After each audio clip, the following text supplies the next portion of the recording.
Here. Henrik, I don't need you to get sick. No, you come over here if you want to sit. Sorry. After the eulogy. Thank you. That's exactly what I mean. Over there, so. Oh, wait a minute. Please mute your devices. I need you to mute your devices, please. Okay, hold on.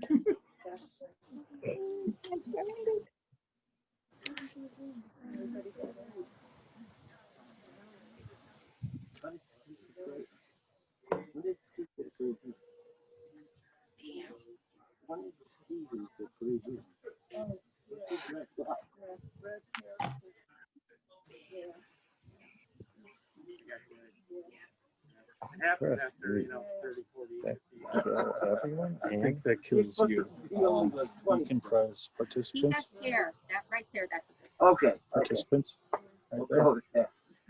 And then, you go. Yep. Is that not going to mute me? I'll take that's not whatever going to you mute want. you No. Okay. because you're recording.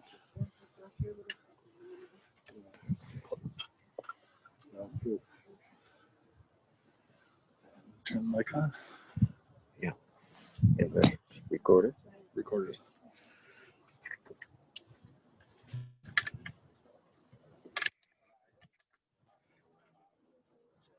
Anytime. Anytime. 2 minutes.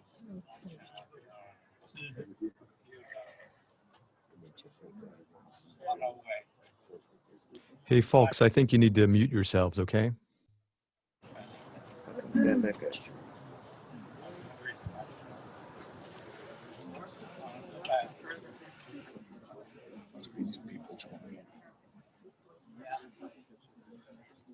Just go back down.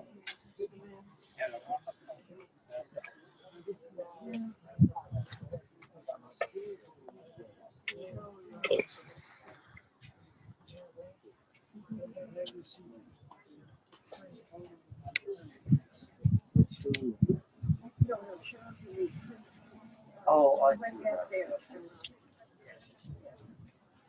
see. Again, we're going to ask people to be mindful of the social distancing and keep your masks on. We have the PA system on, so everyone should be able to hear. Thank you.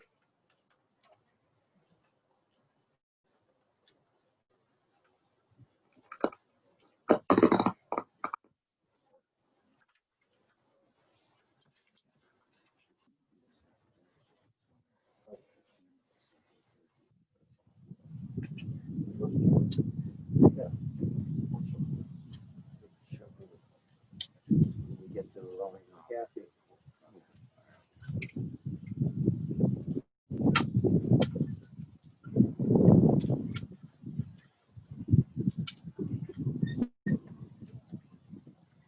Death has taken our beloved Phil. We grieve in our darkened world. In our silence, there is lamentation. In our tears, there is loneliness. Lost in sorrow, may we find the presence of loving friends. For Phil's love that united so many of us in life, and which death will never sever. For his companionship we shared along life's path, and which continues and will always continue through the tenderness of memory. For the gifts of his heart and his mind, and he had such a big heart and such an incredible mind that brought us joy and happiness and is now a precious remembrance. For all these and more, we give our thanks to God. In this time of grief, we listen to the voice of our sacred scriptures that brings us the ever new message of God's nearness. It tells of our kinship with the Creator, in light as in darkness, in joy as in sorrow, in life as in death. Continue now with the 23rd Psalm. God is my shepherd, I shall not want.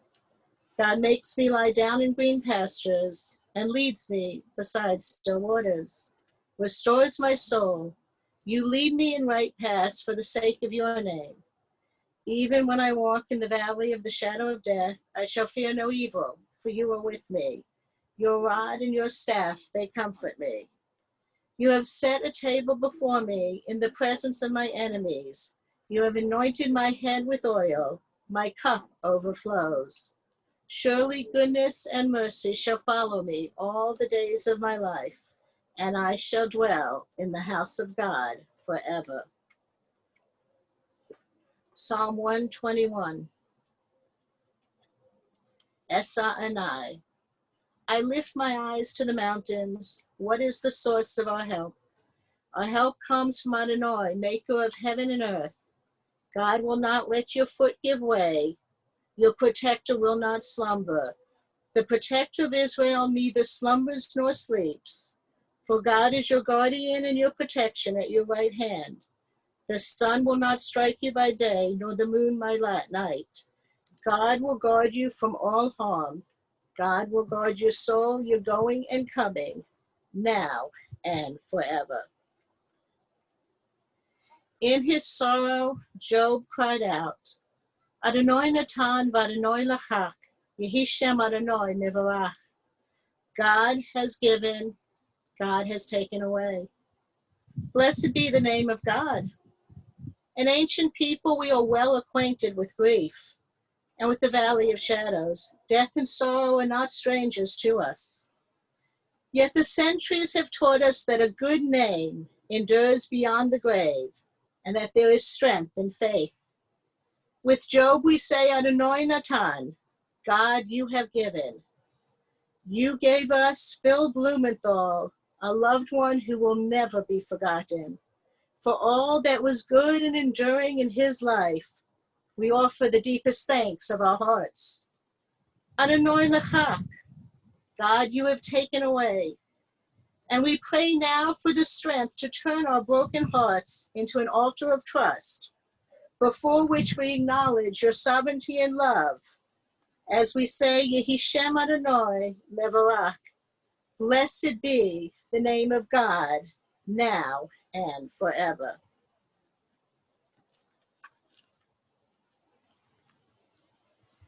The Baal Shem Tov said that from every human being there rises a light that reaches straight to heaven. And when two souls that are destined to be together find one another, their streams of lights flow together, and a single brighter light goes forth from their united being. Such it was when Phil Blumenthal met his destined soulmate, Linda. For the 62 years of their marriage, a strong, single, bright, and incredibly beautiful light shone forth from their united being, a testimony to the incredible love that they had for one another that was so clearly evident to all who knew them. Phil possessed a rare combination of great intellect paired with a down-to-earth, humble personality that exuded such genuine kindness and generosity. Born on June 6, 1933 in Cleveland, Phil was the oldest child of Goldie and George Blumenthal, and then with their subsequent births, he became the big brother to Helen and Marianne. He cared deeply about and for his sisters, and throughout his life remained a supportive and loving big brother. Phil grew up in the old neighborhood of East Cleveland. The first word he supposedly said was airplane, perhaps foreshadowing the illustrious career he would have at NASA. He studied electrical engineering at Case Institute of Technology, graduating top of his class. He began working for NASA when it was still called NACA, the National Advisory Committee for Aeronautics, first in aeronautics and then in the aerospace program. He worked on nearly every big NASA project, chairing many of them. He was in charge of the development of the instrumentation for supersonic jets and had a role in every manned space mission. Phil officially worked for NASA for 35 years, but after retiring for about a week, he returned as a contracted employee. The story goes that they could not let him go, for he was irreplaceable. He was a mentor to many of the young engineers and highly respected within the agency, even when he engaged in practical jokes, such as siphoning the gas out of the tanks of some of his colleagues who bragged about their gas mileage. For his many contributions, NASA presented Phil with a framed flag that flew in space and was signed by all the astronauts on the mission. More recently, when he and Linda watched the documentary of the Apollo mission in the theater while wearing hearing assistance devices, he was unaware that his very elaborate and interesting behind-the-scenes commentary on the mission and his contributions to it were heard by all in attendance in the theater. Until when the movie ended, they applauded him. Phil received many accolades for his achievements at NASA, but earning the love of Linda was clearly the accomplishment that meant far more to him. It showed in his smile, in his eyes every time he looked at her. Phil had just graduated and begun working when he attended a Harbonian Friday Oneg to meet girls. He struck up a conversation with Linda, a high school senior, and invited her for pizza, the first of many, many meals they would share. They began dating regularly when Linda started Kent, but Friday nights only, for he was seeing someone else on Saturdays. Each weekend, he would give Linda $5 and instruct her to call him every night. If she was out with someone else and did not call, she returned to the sound of the payphone in her dorm ringing. When she inquired why he never took her out on Saturdays, he immediately stopped seeing the other woman. And when he told her that he loved her, she replied that she was not quite there yet, but he confidently said, "Linda, you will learn to love me. I know you will." And he was absolutely right. In December of that year, Phil took Linda to an expensive steakhouse where he proposed. Linda preferred getting married after she graduated, but Phil did not want to wait for her, and so they planned an August wedding. Linda was not yet 19, and so she needed her mother to sign the marriage license. And that was the beginning of Linda and Phil. Their email address is Linda Phil, and although they have separate mobile phones, the message recording has always been, "You have reached Linda and Phil." When you call either number, you never know which one of them would answer. Their union led to the birth of Mark, and then of Howard, who described their dad as patient, supportive, and incredibly engaged in their lives. He taught them to work hard and to approach things scientifically with thought and planning. He helped them with their schoolwork and always gave them good advice. He loved to ski and took them to Alpine Valley and Peak and Holiday, and he became friends with their friends. Mark's friend Dave Carter shared online that he was given a key to the house and made to feel like he was one of the family. Many of the boys' friends feel the same way, for Phil was such a gracious, kind, and giving individual, and together with Linda, made so many people feel as if they were family. The Blumenthals would vacation at least twice a year, each summer going to somewhere new that they had never been before. They also vacationed with the Couples Club, 6 couples that began getting together for dinner once a month over 55 years ago. And they became like family to one another. going among other places to the Aquamarine and Ogle Bay resorts. The members of the couples club remain close, and their children and even some of the grandchildren think of one another as more than friends. Those who are able to be here today, Ida and Marlene and Joel, Phyllis and Ted, it was because of the connection that they had in this couples club. It was also because of this connection that I was incredibly blessed to know and to love Uncle Phil. For Steve, my husband, was Joyce and Buster's son, one of the couples club members. And from childhood, Phil was my husband's Uncle Phil. And to our 3 children, Rafi, Sivan, and Noah, growing up in Cleveland, he was and always will be their beloved Poppy Phil. He helped with their science projects, came to the diving meets and soccer games, and was present at just about every event, big and small, in their lives, from preschool grandparents' day to college graduations.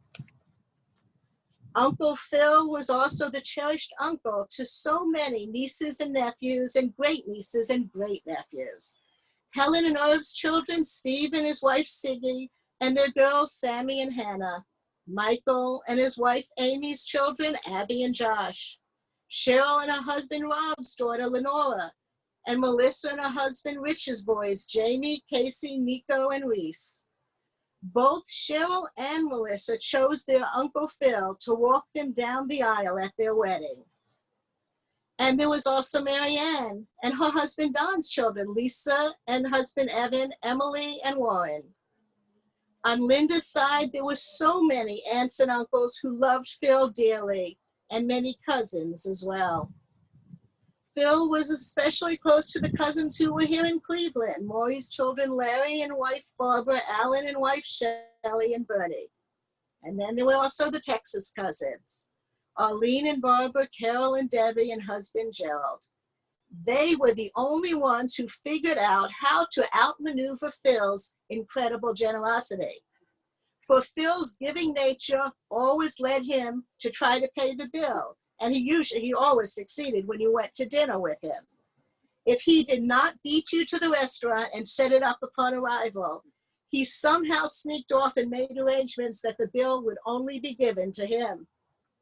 This was the scenario at a nice restaurant in Texas. Phil arrived first and had given the waiter his credit card. Linda and Phil ordered more than enough food, as they often did. And when the bill came, Phil's card was returned to him untouched. The cousins had told the waiter that Phil not only had a slight case of dementia, but also did not have the means to pay. As Mark and Howard shared, Phil was not only generous with a heart of gold, he would help anyone, and he was, in the true sense of the word, a mensch. Besides helping others and having Linda by his side, what made him the happiest was spending time with Howard and his wife Eileen, and Mark and his wife Michelle, and their children, Ari and Zach. You could just hear the happiness in Phil's voice when he spoke about seeing Howard and Eileen. And he looked so forward to his nightly calls with Mark, especially during the last few months. And he so cherished the relationship he had developed with daughter-in-laws, Eileen and Michelle. He always, though, also had such a huge smile when he was talking about his grandchildren. Ari and Zach's accomplishments made him beam with pride. He had that look on his face when Ari became a bat mitzvah, and I am certain he also had it on his face as he watched Ari graduate from high school just a few months ago. He could easily lose track of time when he used to take Zach to Cozy. Phil loved that Mark and Michelle, Ari and Zach spent their winter vacations in Lake Worth. And during the months in Cleveland, he would often travel to Columbus so as not to miss a gymnastics meet of Ari's or later a cheerleading event or Zach's soccer games and plays and talent shows, or just because Mark and Michelle were barbecuing and invited them down. Family occasions kept Phil very busy, as did his many friends. Even after Phil really completely retired from Nassau, he filled his days with activities. He continued to learn and challenge himself, attending lectures and other events.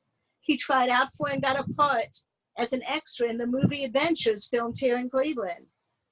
He also self-taught himself any technological development and became an expert on most new electronic gadgets. Phil had always loved Florida, and in retirement enjoyed living there part of the year.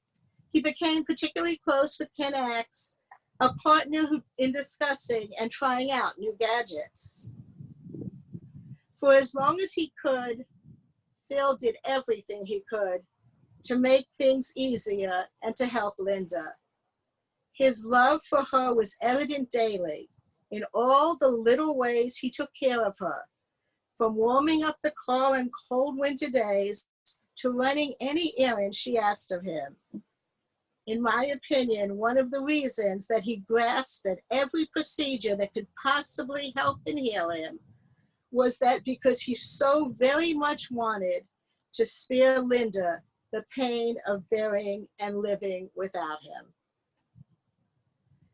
There is a midrash, a Jewish tale, that compares the choices we have in life to an individual leaving on a journey with a small leather bag. The midrash asks, shall this individual fill the bag with mud when he can take diamonds? The mud is likened to those who choose to fill their days with selfishness and pettiness, while the diamonds are the individuals who choose to live their lives with generosity and kindness. For anyone who knew Phil, it was evident he was the latter type of individual who lived his life nobly, with kindness and generosity. Phil Blumenthal recognized that while there's a limit to the number of our days, he alone determined their breadth and their depth. May he rest in peace. Now I'd like to call forward Howard and Mark, who wanted to share some thoughts.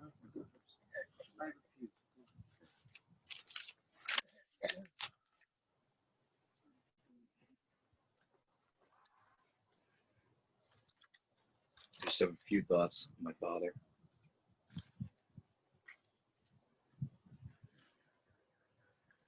Dad was a wonderful role model. He had a very successful career at NASA. Was such a hard act to follow. I couldn't compete. I just was not an engineer. It was not in my blood, that part, but what was in my blood was hard work, follow my dreams my dad told me to, and staying with it. I chose a different path. He instilled hard work, the importance of having good judgment. My dad always gave me good judgment, and Howard too. Being kind, patient, and that was the basis of, when I chose a different career. I just could not compete. But what was most important to my dad was always family and friends, being engaged in our lives, being a part of, from baseball and Little League back in 4th grade, all the way up to college, and anytime we needed help with homework. He was always engaged in Howard's life and my life, and anything he can do to help. And his career was not, he could hardly care less about that. That was, he was so humble, such a humble man. And I learned so much from him too. But Mom was just so, he just loved Mom so much. He was her princesses, an apple of his eye. And it made us so happy too. I think it gave me a better perspective on life and my family too. And just learning from that too. And we just have such great memories too. His friends, by showing all the people out here right now too, from Danny Chesson to all the couples clubs to our close cousins, Larry and Barbara, and Alan and Shelley, and He loved my mother-in-law, Brenda, and my children, grandchildren were so dear to him. And everybody here was just special. You know, you felt when you're with my father that you were the most special person at that moment. Nobody else mattered. There wasn't a cell phone in the room. He could care less about that too. He was just a very humble person with a great heart, and we're going to miss him dearly. And we appreciate everybody being here too, being with us and being with my mom. So thank you. Well said, Mark.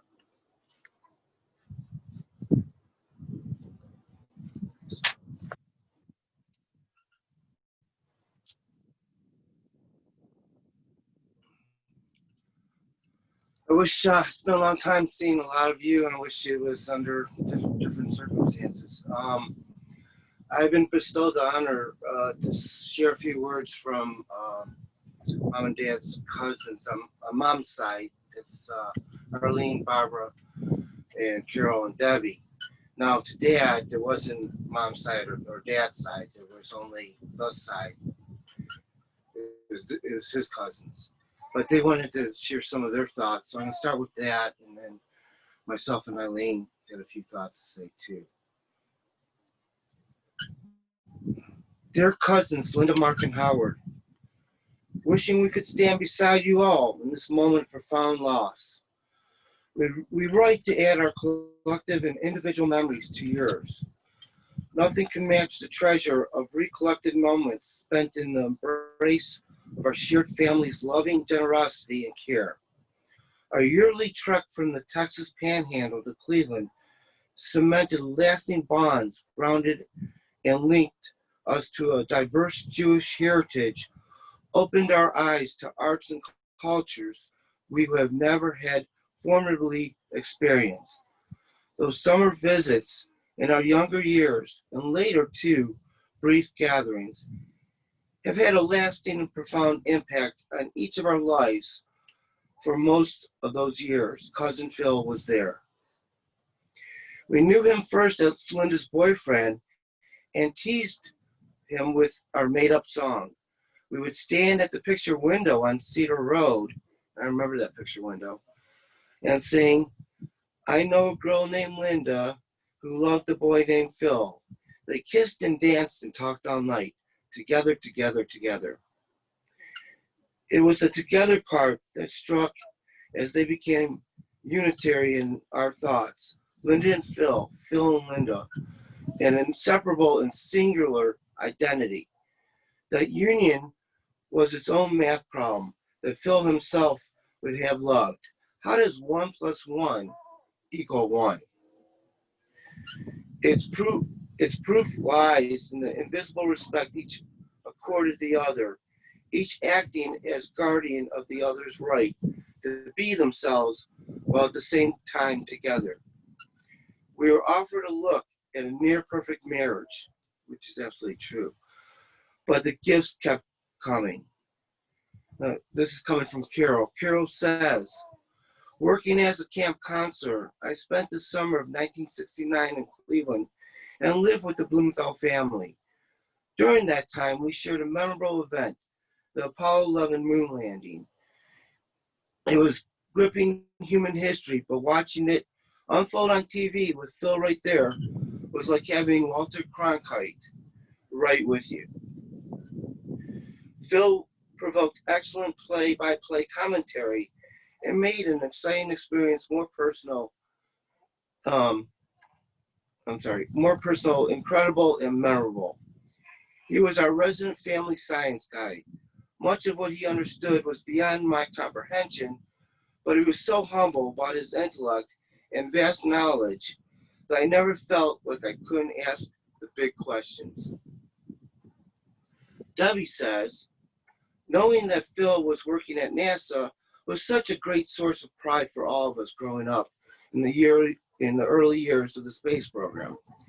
He was our North Star, not only because of his contributions to NASA, but because his accomplishments allowed each of us to imagine what might be possible in our own lives through study, hard work, and a commitment to excellence, regardless of our pursuits.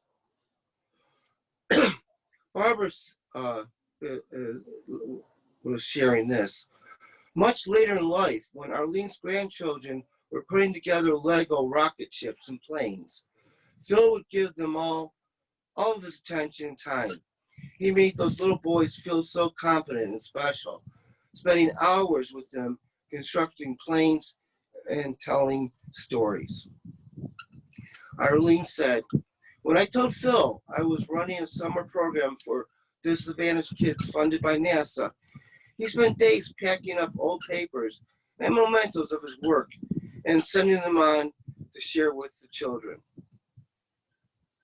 But Phil's legacy for us was more than science and scholarship.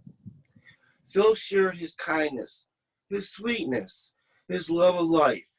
He was a gentleman and a scholar. Barbara says, he was so kind and patient with our dad, even when we were not. He drove our parents in their 80s out to our restaurant in Wyoming and then on to see Yellowstone National Park. I loved how he used his Garmin GPS for driving instructions, even when there was only one road in and one road out. And my dad, because he is so admired Phil, bought a Garmin as soon as he got home, even though he drove the same route to the golf course for 40 years. Carol says Phil was rock steady in his complete devotion to Linda. His son and their families had great sense of humor and enjoyed a good laugh. He loved movies and was even in a movie as an extra. The man did love a good pizza. Now, I asked Carol about that last thought, and she remembered when Phil was able to eat again after the surgery. Mom asked him, "What would you like to have?" And the first thing he said was, "I really want a pizza." We will most likely never have a chance to know again such a good soul. He crossed the solar system on Earth. His mathematical and engineering skills allowing others to shine. But we will all smile and think of this wonderful man, our cousin, whenever the moon catches our attention on a brilliant, star-filled night. Sending all our love, Arlene, Barbara, Carol, Debbie, and Gerald. It's beautiful.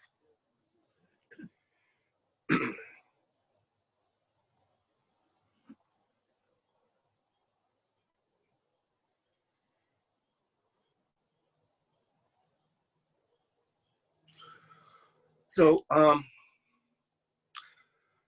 Eileen is heart-stricken that she's not here with all of us. As usual, I have her working, even in COVID. And we have responsibilities and only I can make it in. But she wanted to share some thoughts because she was incredible. I mean, she was Phil's daughter, no doubt about it. This is from Eileen. It has been so often said from a daughter-in-law about their father-in-law that he is like a father to me. It almost seems trite. I can honestly tell you from my heart, to all of you and to God's ears, that Phil Blumenthal was my dad in every respect of the word. We had such a profoundly strong relationship and spent so many glorious moments in time together.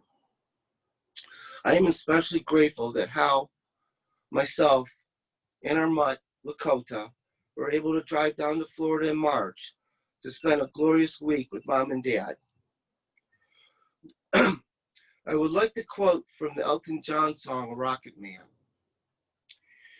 And this is how the song begins. She packed my bags last night pre-flight. 0 hour, 9 a.m.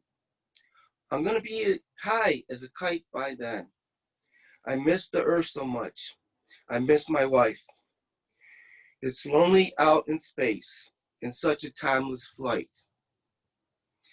The reality is, Dad, is that the earth will forever be lonely without you. My heart is broken that I am not there with all of you, but like usual, I am right now shooting an engagement portrait session. I'm sure that Dad would understand, be proud of me, proud of me for honoring our commitments. However, I will be secretly shedding tears like a waterfall.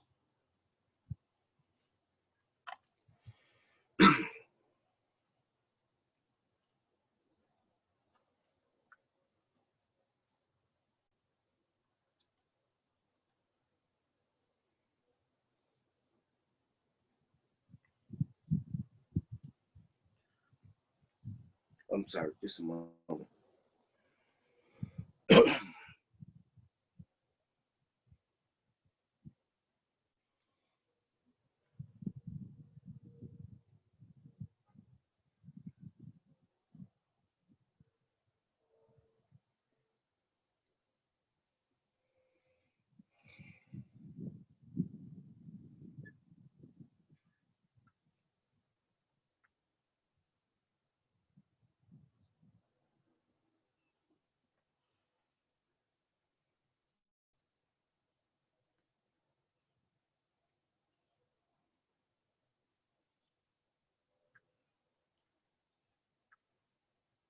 Mom, do you have your phone? Can I get it from you?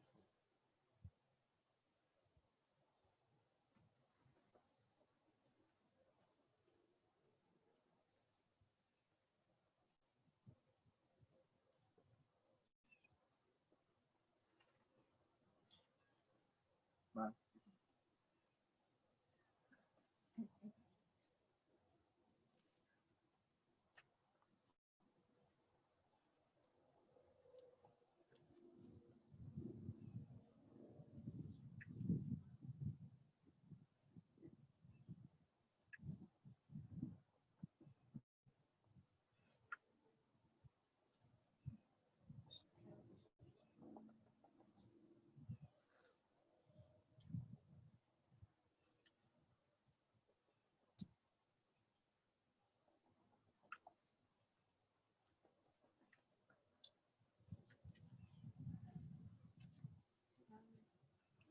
You can read it on the Zoom, Shiver. Oh, you found it?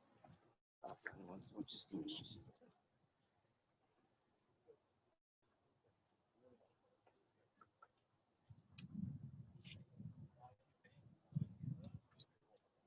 I'm sorry, folks. I apologize. You know, technology is so great, but then again, it could be, you know, screw you up too. This is a few words from myself. Neil Young Armstrong had famously said during the moon landing, "One small step for man, one giant leap for mankind." My dad, Phil Blumenthal, chose to live his life taking giant leaps versus small steps. Whether it was with his unyielding love and devotion to Linda, or the many, and I mean many, people who knew him as Uncle Phil or Grandpa Phil.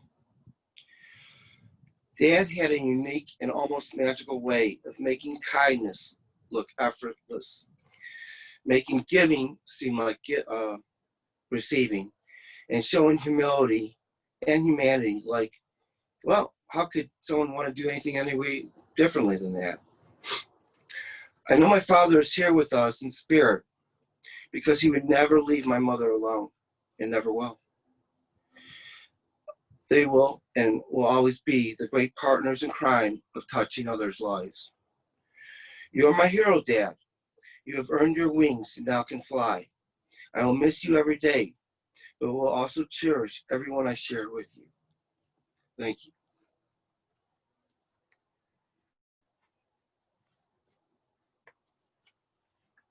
To now call forward Sivan to share some thoughts.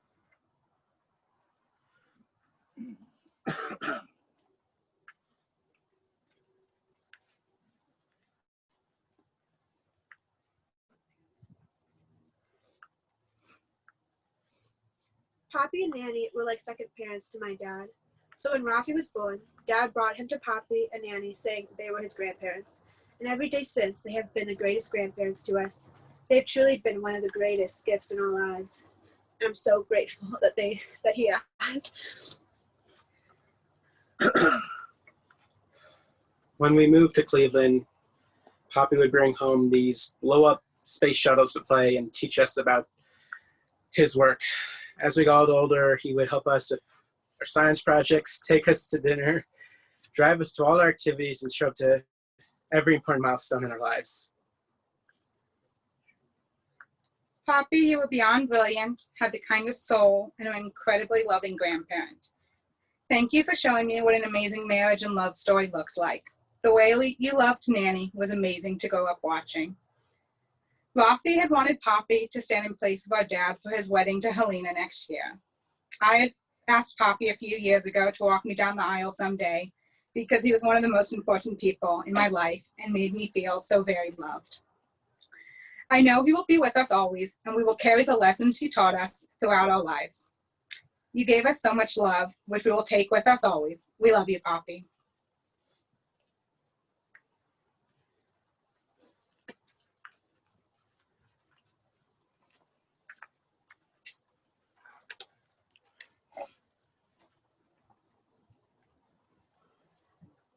God, you give us loved ones. You make them the strength of our life, the light of our eyes, and they depart and leave us bereft on a lonely way. But you are the living fountain from which our healing flows. To you the stricken look for comfort and the sorrow-laden for consolation. Oh God, we see life as through windows that open on eternity. We see that love endures and the soul endures, as you, O God, endure forever. We see that the years are more than grass that withers, more than flowers that fade. They weave a timeless pattern in a world that is the dwelling place of your love and your glory.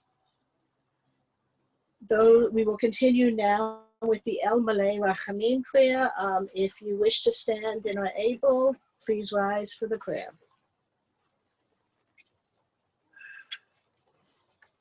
El Malay Rachamim, Shochen Baramim, Hamsa Menucha, Nechona Tachat Kanafei, Hashkina, In Kiddushin V'Tacharim, Kazaha Harakia, Mazhirin Et Nishmat, Gershon Ben Faivo, Shehalak La'olamo, Baal Harachamin Yisterehu Basatir Kanafav La'olamin, Vayitzor Batzor Chachayim Et Nishmato, Adonai Hu Nachalato, V'yanuach Bashalom Al Mishkavo, V'nomar. Amen.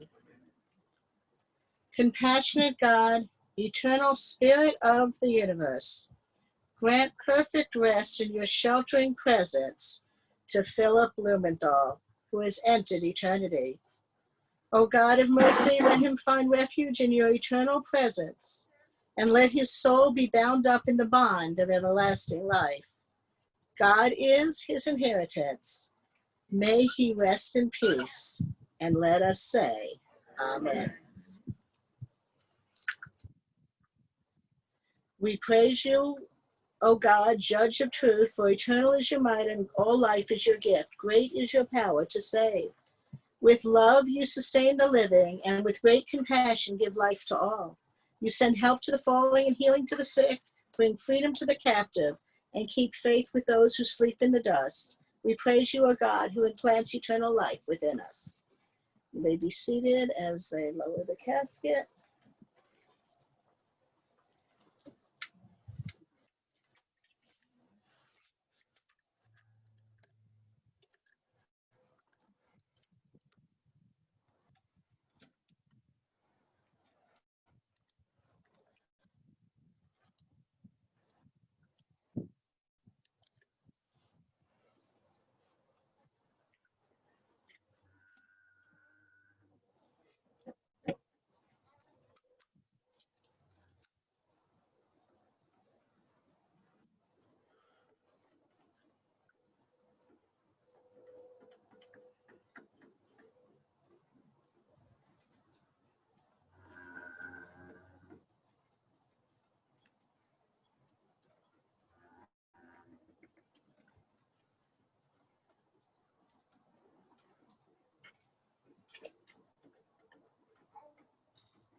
Al Mechomo Yavo Bashalom.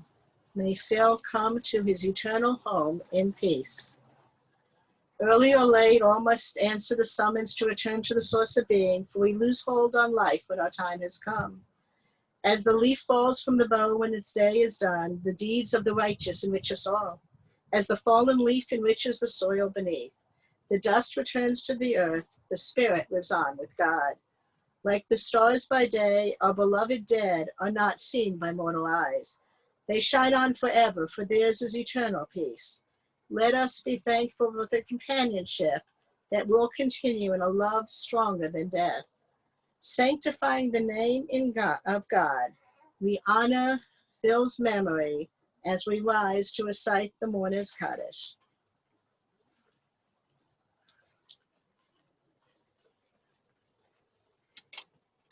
Yikadal, Yikadash, Shemei Rabbah. V'alma divrach hirutei, v'almech malchutei. V'chayakon, uvyomechon, uvchaye, dekol beit Yisrael. V'agla uzman karib, v'imru. Amen. Yehi shmei Rabba mivarach, le'olam omei omaya. Yitbarach, v'yishtabach, v'yitpa'or, v'yitlaman, v'yitnaseh. Yitada, Yitale, Vitalal, Shmei Yukudasha, Berechu, Le'elam, Minko Bekata, Beshirata, Tushbakata, Benekimata, Damram, Biama, Bimru, Amen. Yehi Shlama Rabba Min Shemaya, V'chaim Aleinu V'al Yisrael, Bimru, Amen. Osei Shalom B'mamav, Booyah says Shalom. Aleinu v'al kol Yisrael, v'imru. Amen. May God grant peace to those who mourn and comfort us as we are bereaved. One of the last mitzvot you can do, the last thing you could do for our loved ones who leave us, is to do the commandment of helping to bury the dead by placing earth on the casket. It is not meant to be easy, and so we usually do it with the back of the shovel to differentiate it from working in the garden, that this is a much more difficult task what we are doing. So I invite those who wish to. What? Okay. So the hands, I'm sorry. So if you wish to take a little with your hands.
Next person, please step up.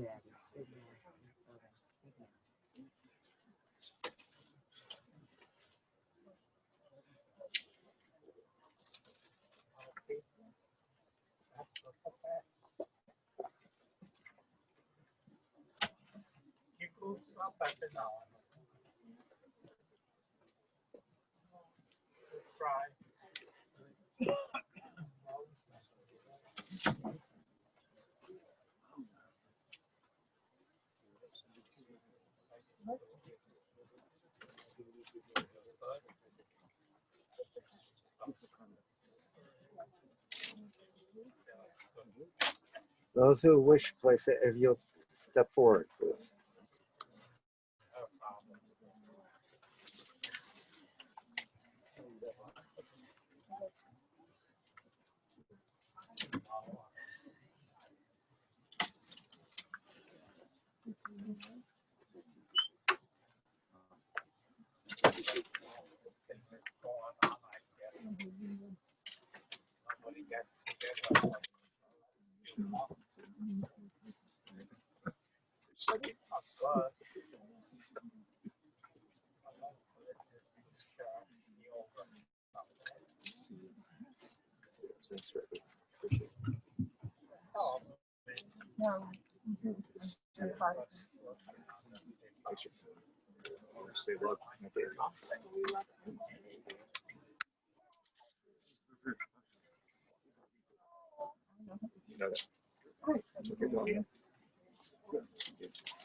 Just the very last.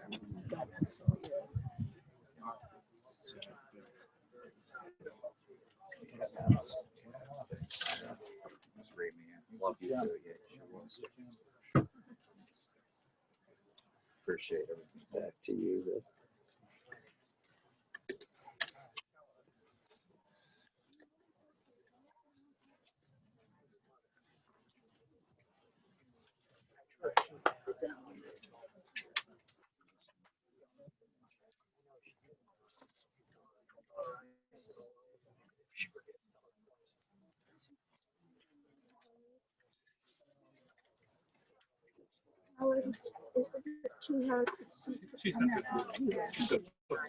Well, they still have a part of the service.